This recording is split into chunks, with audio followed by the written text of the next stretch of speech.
Hello student, स्वागत है आप सभी का आपके अपने चैनल अल्फा इंस्टीट्यूट में। तो स्टूडेंट, आज की इस क्लास में हम स्टार्ट करेंगे आपव्यू। तो आपव्यू को हम एकदम जीरो लेवल से लेकर चलेंगे। आपव्यू से आपके हर साल बोर्ड एग्जाम में क्वेश्चन पूछे जाते हैं। तो आपव्यू से यह क्वेश्चन जो पूछा जाता है वह लॉन्ग आंसर के रूप में पूछा जाता है। तो आपव्यू को एकदम ईजी है, आपको एकदम ऐसा बताएंगे कि आपको आपव्यू से जो भी क्वेश्चन आएगा वह हो जाएगा। तो चलिए आज का हम टॉपिक स्टार्ट करते हैं। आज का हमारा टॉपिक है आपव्यू। ठीक है, आपव्यू। तो सबसे पहले जान लीजिए आपव्यू क्या होता है। आपव्यू एक प्रकार की जो भी व्यवस्था को प्रदर्शित करता है। ठीक है, आपव्यू को हम इस तरह से दर्शाते हैं, बड़ा कोष्ठक से दर्शाते हैं। ठीक है, आपव्यू को हम एक प्रकार की व्यवस्था होती है उसको प्रदर्शित करता है, और आपव्यू को हम बड़े कोष्ठक से दर्शाते हैं। यहाँ पर मान लीजिए यहाँ पर मोहन हो गए, मोहन और सोहन हो गए। ठीक है, मोहन और सोहन। और मोहन के पास है कलम, यहाँ पर है, और कापी। मोहन के पास है 5 कलम 2 कापी, और सोहन के पास है 3 कलम 5 कापी। ठीक है, तो इसे हम इस तरह से भी लिख सकते हैं। इसे हम कैसे लिख सकते हैं, यहाँ पर देखिए, मान लीजिए हम ऐसे लिख सकते हैं इसे। यहाँ पर इसे हम लिख सकते हैं, पहली पंक्ति क्या है, यह इसे हम 5 2 3 5। ठीक है, और यहाँ पर हम इसे इसे ऐसे लिख दिए। तो यही इस प्रकार को लिखना को ही जो हम लिखे हैं इसी को हम आपव्यू कहते हैं। ठीक है, अब यहाँ पर देख सकते हैं 5 2 3 5। अब मान लीजिए 1 से लेके कोई 9 तक संख्या है, 1 से लेके 9 तक संख्या है, उसको हमें आपव्यू के रूप में हम लिखते रहते हैं। यहाँ पर देखिए 1 2 3 4 5 6 7 8 और 9। ठीक है, यह हो गई आपका 1 से लेकर 9 तक हम संख्याएं हैं, इनको हमने इस प्रकार से लिखा है। यही संख्याओं का मतलब क्रमबद्ध लिखना और व्यवस्थित करना ही आपव्यू कहलाता है। ठीक है, तो अब इसी के बाद हम चलते हैं आपव्यू का क्रम और कोटि। आपव्यू का क्रम और कोटि क्या होता है। ठीक है, आपव्यू का क्रम, अब इसे हम रफ कर देते हैं। अब इसके बाद चलते हैं हम आपव्यू का क्रम पे। आपव्यू का क्रम और कोटि क्या होता है। ठीक है, तो हेडिंग डालते हैं हम, आपव्यू का क्रम।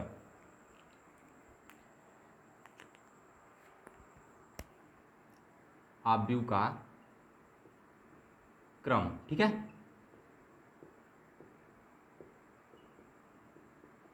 आपव्यू का क्रम। तो आपव्यू का क्रम होता है, मान लीजिए पहले एक एग्जांपल लेकर आपको बताते हैं। एग्जांपल लेते हैं, मान लीजिए ये हमारा आपव्यू है। ठीक है, ऊपर में क्या है 2 3 और नीचे है 4 5। ठीक है, यह ऊपर जो होता है, और एक और एग्जांपल ले लेते हैं। ऊपर पहले इसे देख लेते हैं। ठीक है, तो उसमें क्या है, पहले ऊपर देखिए, यहाँ पर क्या है, यहाँ पर पंक्ति, इसे हम कहते हैं पंक्ति। इस प्रकार को हम कहते हैं पंक्ति। ठीक है, और इसे हम कहते हैं, और यहाँ पर इसे हम कहेंगे 2 और 4 को, हम 2 और 4 को हम कहेंगे स्तंभ, आपव्यू का स्तंभ। ठीक है, और इसे कहेंगे हम, यहाँ पर 2 और 3 को हम इसे कहेंगे हम पंक्ति। ठीक है, और यहाँ पर आपव्यू का क्रम क्या होता है, आपव्यू का क्रम होता है पंक्ति गुणे स्तंभ। यानी कि कितनी पंक्ति है इसमें, एक पंक्ति यह हो गया आपका, एक पंक्ति 2 और 3 हो गई। ठीक है, एक पंक्ति 2 और 3 के बीच में 2 और 3 हो गया, और एक पंक्ति क्या है 4 और 5। ठीक है, और पंक्तियों की संख्या कितनी हो गई, 2। एक पंक्ति ऊपर वाला हो गया और एक पंक्ति नीचे वाला, यानी कि 2 पंक्ति हो गई। और स्तंभों की संख्या कितनी है, 1 2 4 हो गया, और इसी तरह 1 3 और 5 हो गई। यानी पंक्तियों की संख्या गुणे स्तंभों की संख्या, यानी कि 2 पंक्ति 2 स्तंभ हो गया। ठीक है, और एक और एग्जाम्पल लेते हैं। अब यहाँ पर होगा, मान लीजिए 2 3 5, यहाँ पर हो गया 4 3 8, यहाँ पर 7 6 5। ठीक है, अब यहाँ पर आप देखिए इसमें पंक्तियों की संख्या कितनी है, इसमें आप कमेंट बॉक्स में कमेंट करिए, इसमें पंक्तियों की संख्या कितनी है, कमेंट करिए। तो इसमें पंक्तियों की संख्या कितनी है, इसमें आपकी पंक्तियों की संख्या कितनी है, ऊपर एक पंक्ति हो गई आपकी, 2 पंक्ति और 3 पंक्ति। ठीक है, अब इसके बाद इसमें स्तंभों की संख्या कितनी है, इसी तरह इसमें स्तंभों की संख्या कितनी है, इसमें याद देखिए स्तंभों की संख्या 1 2 2 4 7, 1 3 3 6 और 1 5 8 5। ठीक है, तो इसमें स्तंभों की संख्या 3 स्तंभ हैं और 3 पंक्ति हैं। ठीक है, तो यानी कि हम आपसे क्या बताए थे, आपव्यू का क्रम पंक्ति गुणे स्तंभ, यानी कि पंक्तियों की संख्या 3 गुणे स्तंभों की संख्या। अब यहाँ पर अब मान लीजिए आपसे कभी कभी पूछता है आपसे अवयवों की संख्या, यानी कि कितने अवयव हैं। तो यहाँ पर देखिए 3 और 3, 3 गुणे 3 यानी कि 9। इसमें अवयव की संख्या जोड़िए, 1 2 3 4 5 6 7 8 और 9, यानी कि इसमें 9 अवयव हैं। ठीक है, तो अब हम यहाँ पर देखते हैं आव्यूह का क्रम इज इक्वल टू, आव्यूह का क्रम, आव्यूह का क्रम इज इक्वल टू पंक्ति गुणे स्तंभ, पंक्ति गुणे स्तंभ। ठीक है, अब अवयवों की संख्या इज इक्वल टू, जब दोनों का जो मान आएगा वही होगा अवयवों की संख्या। पंक्ति गुणे स्तंभ में जो मान आएगा वही अवयवों की संख्या होगा, अवयवों की संख्या होगा। ठीक है, यह जो मान आएगा इसका, यही इसका अवयवों की संख्या होगा। अब इसके बाद हम यहाँ पर हो गया, अब इसके हो गया आव्यूह का क्रम। आपको समझ में आया कि नहीं, कमेंट बॉक्स में कमेंट करिए। तो अब इसके बाद हम चलते हैं आव्यूह का निरूपण। आव्यूह को निरूपण कैसे करते हैं, तो इसे हम रब कर देते हैं पहले। आप इसे नोट करना है तो नोट कर लीजिए।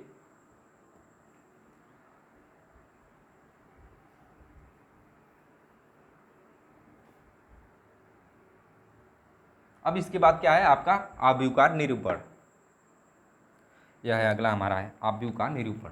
ठीक है, आव्यूह का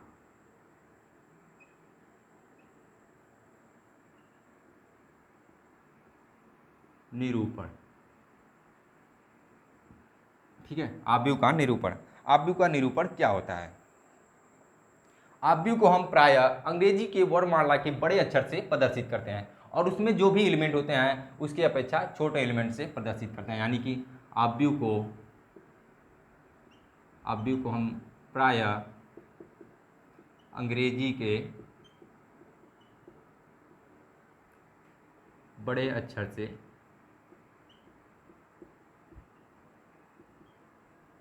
प्रदर्शित करते हैं। ठीक है, प्रदर्शित करते हैं। आव्यूह को अंग्रेजी के बड़े अक्षर से, अंग्रेजी वर्णमाला के बड़े अक्षर से प्रदर्शित करते हैं। ठीक है, तो यहाँ पर लेते हैं एग्जाम्पल हम। यहाँ पर देखिए, मान लीजिए ए बराबर हो जाएगा आपका, कोई आव्यूह ले लेते हैं हम। इसमें अवयव जो होंगे A1, यहाँ पर देखिए ये पहला अवयव है, यह पहला अवयव तो क्या होगा पंक्ति, मैंने आपसे बताया था पंक्ति गुणे स्तंभ होता है। ठीक है, यहाँ पर होता है पंक्ति, यानी कि A11 A12 होगा यहाँ पर, इसी प्रकार होगा यहाँ पर A13, यहाँ पर डॉट डॉट डॉट ऐसे जाने दीजिए। इसी प्रकार यह दूसरी पंक्ति हो गई, तो यहाँ पर क्या होगा A2, या पहली दूसरी पंक्ति पहला स्तंभ यानी कि A21 A22 होगा। इसी प्रकार यह होगा A23, और यह डॉट डॉट डॉट कर दीजिए। इसी प्रकार यह हो जाएगा आपका यहाँ पर A31 होगा। ठीक है, यह तीसरी पंक्ति है और यह स्तंभ पहला है। ठीक है, इसी प्रकार यह तीसरी पंक्ति है और दूसरा स्तंभ है। इसी प्रकार यह होगा आपका यह तीसरी पंक्ति और तीसरा स्तंभ, और यहाँ पर डॉट डॉट कर दीजिए। यह हो गया आपका। अब यहाँ पर बताइए, अब इसमें हम कैसे लिखे हैं यह देखते हैं। ठीक है, यहाँ पर क्या है A11। ठीक है, A11 यानी कि यह पहली पंक्ति है, यह पहला ही पंक्ति है, पहला स्तंभ है। ठीक है, अब इसी प्रकार इसे कैसे लिखें हम A12, यह पहली पंक्ति है और दूसरा स्तंभ है। ठीक है, यह देख रहे हैं आप दूसरा स्तंभ है। ठीक है, यह दूसरा स्तंभ है। अब इसी प्रकार A13 कैसे लिखें हम, यहाँ पर यह क्या है पहली पंक्ति है और तीसरा स्तंभ है। ठीक है, इसी प्रकार आगे ऐसे लिख सकते हैं। और यह क्या है A21 कैसे लिखें हम, यह क्या है आपका दूसरी पंक्ति पहला स्तंभ, यहाँ पर है दूसरी पंक्ति पहला स्तंभ। और यह क्या है A22, इसे कैसे लिखें, यह दूसरी पंक्ति है और दूसरा स्तंभ है। ठीक है, तो इसी प्रकार इसे भी लिखे हैं, यह दूसरी पंक्ति है तीसरा स्तंभ है। ठीक है, और इसी प्रकार इसको भी हम लिखे हैं। ठीक है, तो यह है आव्यूह का निरूपण, तो इसे आप नोट कर लीजिए। अब इसके बाद हम आगे चलते हैं। आगे क्या है आव्यूह के प्रकार। ठीक है, तो इसे आप नोट कर लीजिए, फिर इसके बाद हम चलते हैं आव्यूह के प्रकार में। तो चलिए अब इसके बाद आगे क्या देखते हैं हम आव्यूह के प्रकार में। आव्यूह के प्रकार, ठीक है, आव्यूह का प्रकार, आव्यूह के प्रकार। ठीक है, टाइप्स ऑफ मैट्रिक। अब आव्यूह के प्रकार में हमारा पहला क्या है क्षैतिज आव्यूह। ठीक है, क्या हमारा है क्षैतिज आव्यूह। क्षैतिज आव्यूह क्या होता है? क्षैतिज आव्यूह में क्या होता है? क्षैतिज आव्यूह में आपका पंक्तियों की संख्या, क्षैतिज आव्यूह में आपका पंक्तियों की संख्या स्तंभों की संख्या से कम होती है। ठीक है, इसमें क्या होता है? पंक्तियों की संख्या, पंक्तियों की संख्या, पंक्तियों की संख्या स्तंभों की संख्या से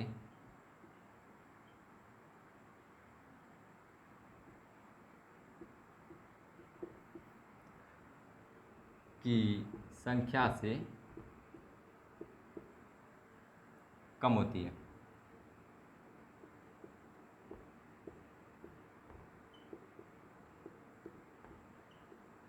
ठीक है, अब यहाँ पर हम कोई एग्जांपल लेते हैं, एग्जांपल ले लेते हैं हम।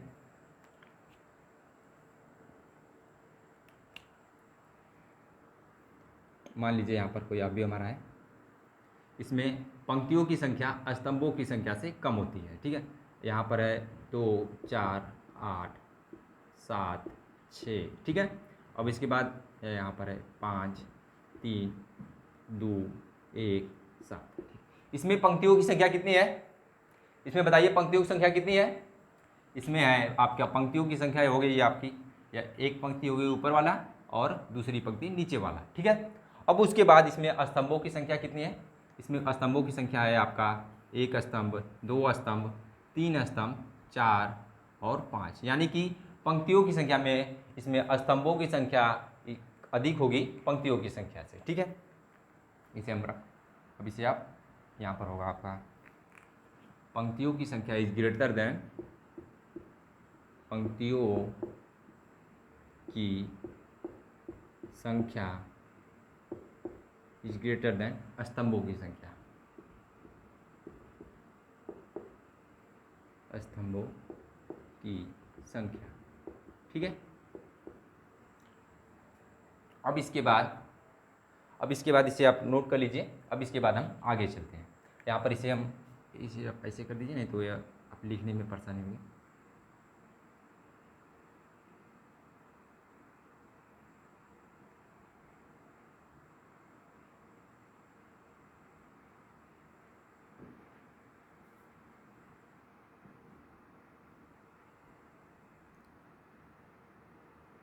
ठीक है, अब इसके बाद हम चलिए क्षैतिज आव्यूह को आप नोट कर लीजिए। अब इसके बाद हम अगला देखते हैं। अगला क्या है हमारा?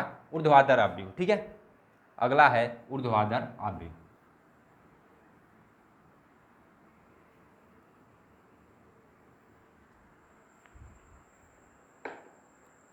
इसमें जो होता है आपका यह है ऊर्ध्वाधर आव्यूह। जो है ऊर्ध्वाधर आव्यूह में ऊर्ध्वाधर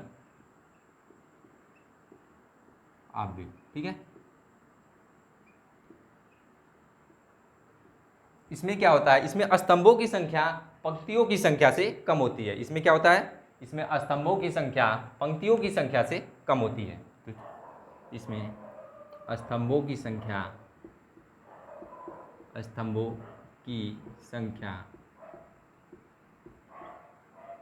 पंक्तियों की संख्या से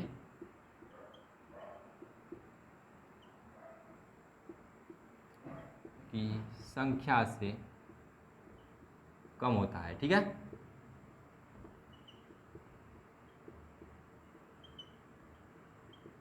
इसमें स्तंभों की संख्या पंक्तियों की संख्या से कम होता है। तो यहाँ पर एग्जाम्पल इसमें क्या होगा? यहाँ पर लिख सकते हैं स्तंभों की संख्या पंक्तियों की संख्या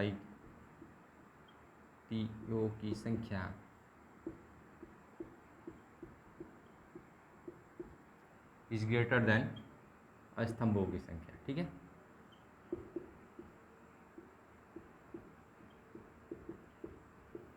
इसका एग्जांपल ले लेते हैं हम। इसका एग्जांपल क्या होगा? यहाँ पर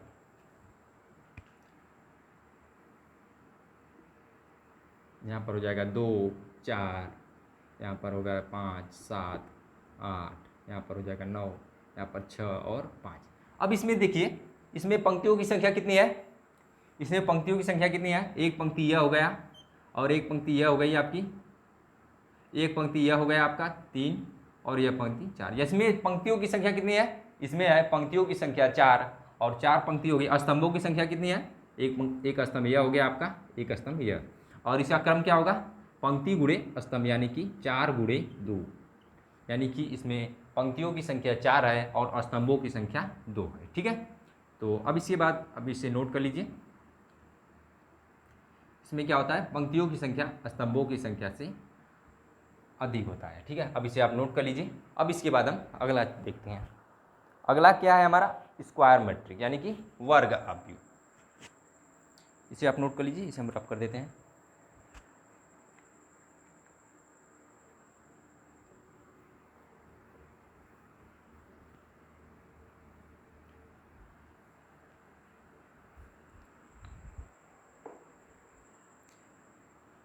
अब क्या है अगला? वर्ग आव्यूह। ठीक है, वर्ग आव्यूह क्या होता है? वर्ग आव्यूह, ठीक है, यह है आपका वर्ग आव्यूह।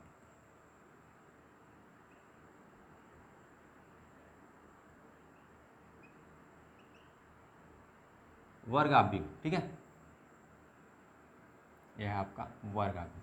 वर्ग आव्यूह क्या आता है? जिसमें पंक्तियों तथा स्तंभों की संख्या समान होती है, उसे हम वर्ग आव्यूह कहते हैं। ठीक है, वर्ग आव्यूह को कैसे? इसमें पंक्तियों तथा स्तंभों की संख्या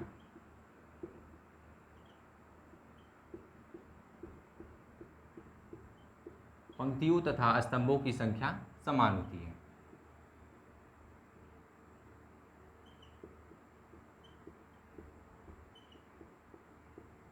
ठीक है, इसमें पंक्तियों तथा स्तंभों की संख्या समान होती है, यानी कि पंक्तियों की संख्या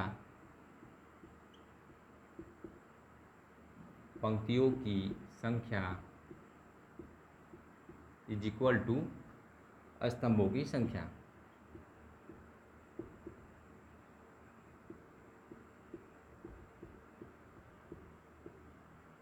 इज इक्वल टू, यानी कि पंक्तियों की संख्या इज इक्वल टू स्तंभों की संख्या। ठीक है, यहाँ पर हो जाएगा पंक्तियों की संख्या इज इक्वल टू स्तंभों की संख्या है। इसमें हम कोई एग्जांपल ले लेते हैं। एग्जांपल हो जाएगा हमारा, यहाँ पर मान लीजिए कोई आव्यूह है, यहाँ पर 2, 4, 7 और 8। यह देखिए, यह इसमें वो पंक्तियों की संख्या कितनी है? 2, और स्तंभों की संख्या 2, यानी कि यह वर्ग आव्यूह होगा या स्क्वायर मैट्रिक होगा। ठीक है, और भैया अब लेते हैं एग्जांपल।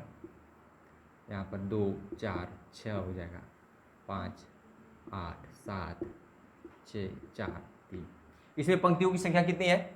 इसमें है आपका पंक्तियों की संख्या 3 और स्तंभों की संख्या कितनी है? एक स्तंभ, 2 स्तंभ और 3 स्तंभ, यानी कि पंक्तियों की संख्या और स्तंभों की संख्या दोनों समान है। इस यानी कि यह एक स्क्वायर मैट्रिक यानी कि वर्ग आव्यूह है। ठीक है, इसे आप नोट कर लीजिए। अब इसके बाद हम आगे देखते हैं। अब इसके बाद क्या है आगे हमारा, इसे हम रब कर दे रहे हैं।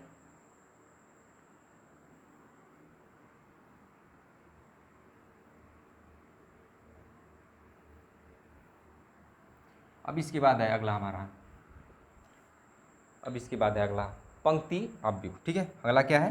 पंक्ति आव्यूह। अगला है पंक्ति आव्यूह, पंक्ति आव्यूह। ठीक है, पंक्ति आव्यूह। पंक्ति आव्यूह क्या होता है? पंक्ति आव्यूह एक ऐसा आव्यूह होता है जिसमें केवल एक ही आव्यूह, एक ही पंक्ति हो, केवल पंक्ति हो। ठीक है, इसमें कॉलम हो ही नहीं। ठीक है, तो इसे हम क्या कहते हैं? पंक्ति आव्यूह। जिस आव्यूह में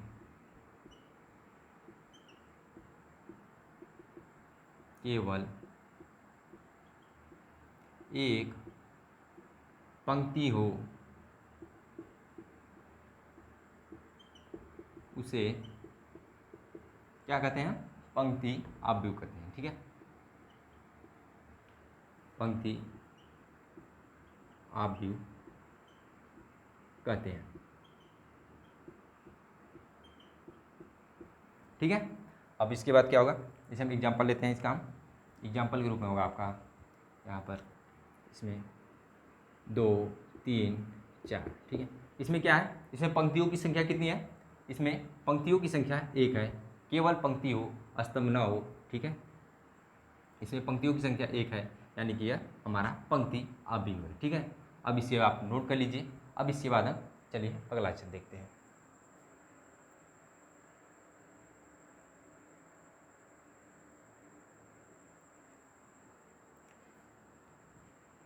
अब इसके बाद हम अगला क्या है हमारा स्तंभ अवयव। यहाँ पर इसका हम क्रम भी लिख सकते हैं, यहाँ पर क्रम भी लिख दीजिए। यहाँ का इसका क्रम क्या होगा, केवल एक पंक्ति हो उसे हम क्या कहते हैं, इसका क्रम क्या है 1 2। इसमें पंक्तियों की संख्या कितनी है 1 और स्तंभों की संख्या 3, ठीक है। अब इसके बाद हम पंक्ति अवयव हो गया आपका। अब इसके बाद स्तंभ अवयव देखते हैं।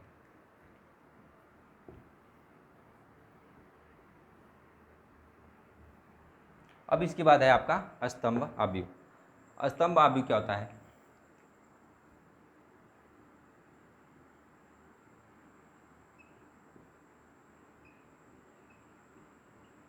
ठीक है। स्तंभ अवयव क्या होता है, ऐसा अवयव जिसमें केवल एक स्तंभ हो, ठीक है, उसे क्या कहते हैं हम स्तंभ अवयव, ठीक है। जिस अवयव में केवल जिस अवयव में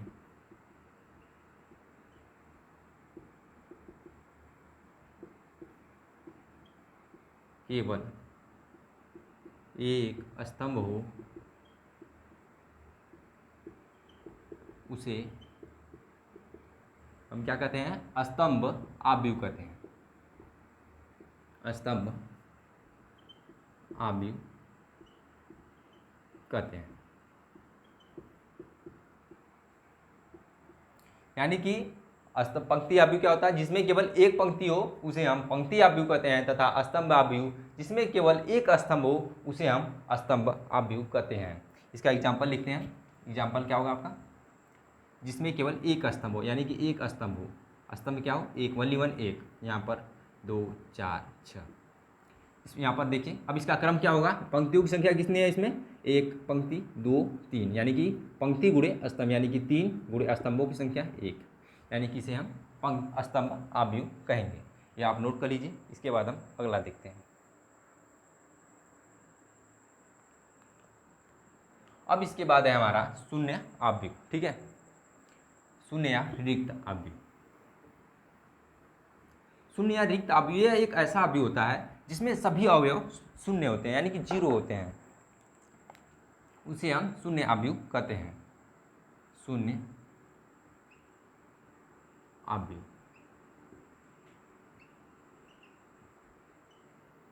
शून्य अवयव क्या होता है, यह एक ऐसा अवयव होता है जिसमें इसके सभी अवयव शून्य होते हैं, यानी कि 0 होते हैं, उसे हम शून्य अवयव कहते हैं। ऐसा अवयव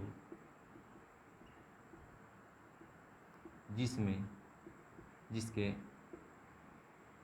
सभी अवयव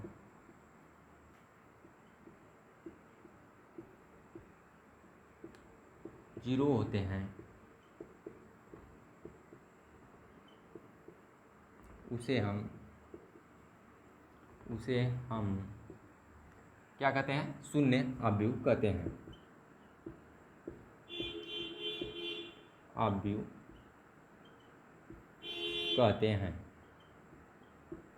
ठीक है। अब यह क्या है, शून्य अवयव। अब इसका एग्जांपल लिखते हैं। एग्जांपल ले लीजिए, मान लीजिए 0 0 0 0, यह क्या है, पंक्तियों की संख्या कितनी है 2 और स्तंभों की संख्या 2। और भी एग्जांपल लिख सकते हैं यहाँ पर 0 0 0 0 0 0, यहाँ पर 0 0। इसमें क्या है, यह 3 क्रॉस 3 का मैट्रिक है, यानी कि ऊपर पंक्तियों की संख्या कितनी है इसमें 3 और स्तंभों की संख्या 3, ठीक है। यह हो गया आपका शून्य अवयव। अब इसे आप नोट कर लीजिए। अब इसके बाद हम अगला देखते हैं। अगला क्या है, अगला हमारा है इकाई अवयव, ठीक है, इकाई अवयव यानी कि यूनिट। इसे आप नोट किए कि नहीं अभी,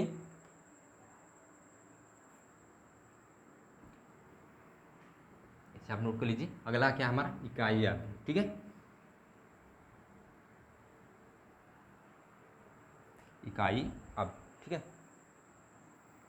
अगला है हमारा इकाई अवयव।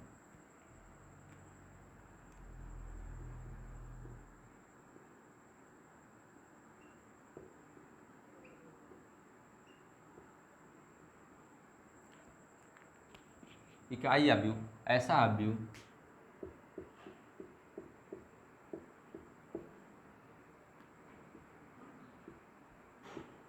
जिसमें ऐसा अवयव जिसमें नहीं है, इसमें होगा ऐसा वर्ग अवयव होगा, इसमें ऐसा वर्ग अवयव, यहाँ पर होगा वर्ग अवयव जिसमें मुख्य विकर्ण के अवयव विकर्ण के अवयव इकाई हो या इकाई हो या वन हो, यानी कि वन यानी कि एक हो, और सभी अवयव शून्य हो, और सभी अवयव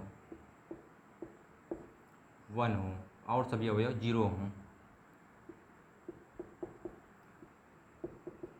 उसे उसे क्या कहते हैं? इकाई अवयव कहते हैं, इकाई अवयव कहते हैं। ठीक है, इसे हम आई से दर्शाते हैं, आई से दर्शाते हैं। ठीक है, अब इसका हम एग्जाम्पल लेते हैं। इसका एग्जाम्पल क्या हो जाएगा हमारा? इसका एग्जाम्पल हो जाएगा हमारा, यहाँ पर देखिए, यहाँ पर आई से दर्शाते हैं, यानी कि आई बराबर हो जाएगा आपका 1 0 0 1, यानी कि मुख्य विकर्ण क्या हो जाएगा, यानी कि विकर्ण में जो आता है डायगोनल आता है। ठीक है, और भी लेते हैं 1 0 0 0 1, यानी कि इसका बीच मुख्य विकर्ण क्या हो जाएगा? ठीक है, डायगोनल, यह हो गया 0 0 0 1। ठीक है, अब इसके बाद और भी ले सकते हैं, यहाँ पर हो जाएगा 1 0 0 0। ठीक है, 0 1 0 0, यहाँ पर हो जाएगा 0 1 0 0 1, यानी कि यह कितने क्रॉस का मैट्रिक है? या 4 क्रॉस 4 का मैट्रिक है। यहाँ पर हो जाएगा आपका 3 क्रॉस 3 का, यह अवयव है आपका, यह है आपका 2 क्रॉस 2 का। ठीक है, या आई बराबर हो जाएगा। इसमें क्या है? वर्ग, कोई स्क्वायर मैट्रिक, यानी कि स्क्वायर समान हो, यानी कि जितने भी इसमें मतलब पंक्तियों की संख्या हो उतना स्तंभों की संख्या हो, वही यानी कि उसी को हम कहते हैं वर्ग अवयव। इसमें देखिए पंक्तियों की संख्या कितनी है? 2, और स्तंभों की संख्या कितनी है? 2। ठीक है, इसी प्रकार इसमें पंक्तियों की संख्या कितनी है? 3, और स्तंभों की संख्या 3 है, और इसमें डायगोनल क्या है? इसका भी 1 है, 1 1, इसमें भी 1 है और इसमें भी 1 है। यही इस प्रश्न में कहा है, इकाई अवयव में इसे ही कहा है। अब इसे आप नोट कर लीजिए। अब हम अगला देखते हैं, तो इसे आप नोट कर लिए, तो चलिए हम अगला देखते हैं। अगला क्या है हमारा? अगला है हमारा विकर्ण अवयव। ठीक है, विकर्ण अवयव यानी कि विकर्ण अवयव, डायगोनल मैट्रिक्स। ठीक है, इसमें क्या होता है? विकर्ण के अवयव को छोड़कर सभी जो अन्य अवयव होते हैं वह शून्य होते हैं। ठीक है, विकर्ण अवयव में हमारा विकर्ण के अवयव को छोड़कर सभी जो एलिमेंट होते हैं वह शून्य होते हैं। विकर्ण अवयव, यहाँ पर हो गया आपका विकर्ण अवयव। ठीक है, विकर्ण अवयव में इसमें क्या होता है? विकर्ण के अवयवों को छोड़कर, विकर्ण के अवयव को छोड़कर सभी अवयव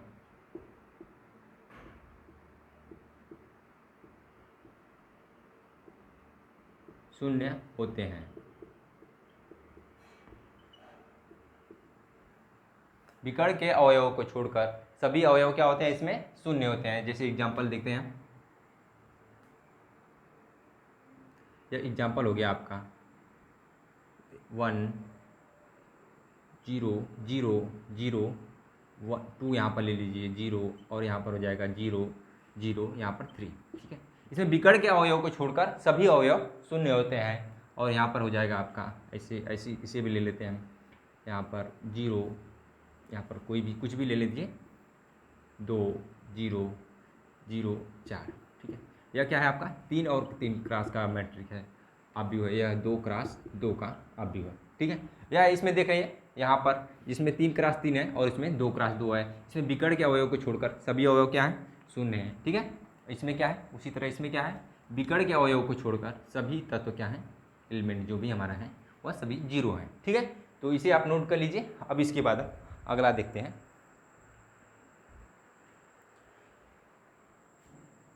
अब इसके बाद अगला क्या है आपका, अगला है आपका अदिश आव्यूह। ठीक है, अदिश आव्यूह।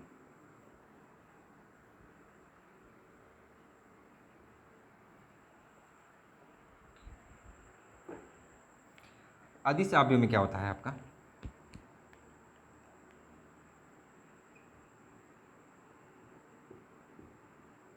अदिश आव्यूह। अदिश आव्यूह क्या होता है, अदिश आव्यूह में विकर्ण ऐसा वर्ग आव्यूह जिसमें विकर्ण के अवयव को छोड़कर सभी विकर्ण के अवयव सभी समान होते हैं और सभी जो विकर्ण के अवयव के अलावा जो भी हमारा बचता है एलिमेंट अवयव वह सभी शून्य होते हैं। ऐसा वर्ग आव्यूह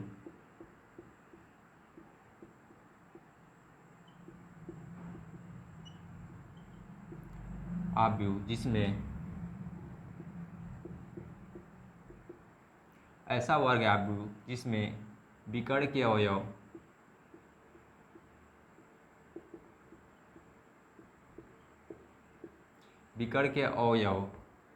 क्या होते हैं, समान होते हैं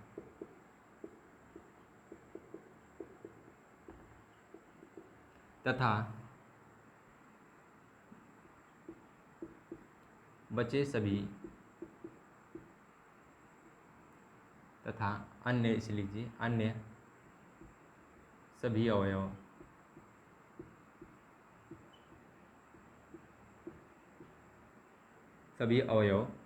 जीरो होते हैं, शून्य होते हैं। ठीक है,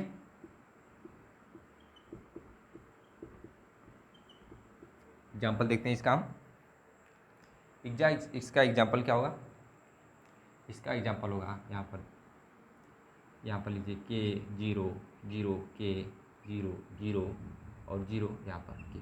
ठीक है, और यह क्या होगा, 3x3 का मैट्रिक है। यहाँ पर के बराबर क्या है, या कुछ भी रख सकते हैं यहाँ पर हम। इसी तरह यहाँ पर लिखिए 1 0 0 0 2 0 0 0 4। ठीक है, यह एक अदिश आव्यूह है। ठीक है, यह अब क्या है, 3x3 का आव्यूह है। यह है आपका 3x3 का। और भी ले लीजिए यहाँ पर 1 0 0 3। ठीक है, यह है आपका 2x2। सॉरी इसमें क्या होगा, मतलब समान रहने, सॉरी इसमें क्या रहना, समान की बात हुई ना। यहाँ पर 1 1 होगा और यहाँ पर भी 1 होगा। यहाँ पर के है, इसी प्रकार इसमें के मतलब सभी समान है, विकर्ण के सब जो भी अवयव हैं वह समान होंगे। ठीक है, यहाँ पर हम एक और भी एग्जाम्पल ले लेते हैं। यहाँ पर आप देख लीजिए, यहाँ पर होगा 2 0 0 0 2 0 0 0 2, यानी कि इसका मान जहाँ पर के है इस पर यहाँ पर हम कुछ भी रख सकते हैं। यहाँ पर जितने भी डायगोनल, इस डायगोनल में समान अवयव रखेंगे हम। ठीक है, तो यह थे आपका आव्यूह के प्रकार। तो अगले वीडियो में हम क्या करेंगे, अगले वीडियो में हम अभ्यास के क्वेश्चन को सॉल्व करेंगे। तो चलिए मिलते हैं नेक्स्ट वीडियो में। आप लोग जितने भी बताए थे उसको एक बार आप दोहरा लीजिएगा। ठीक है, तो मिलते हैं नेक्स्ट वीडियो में।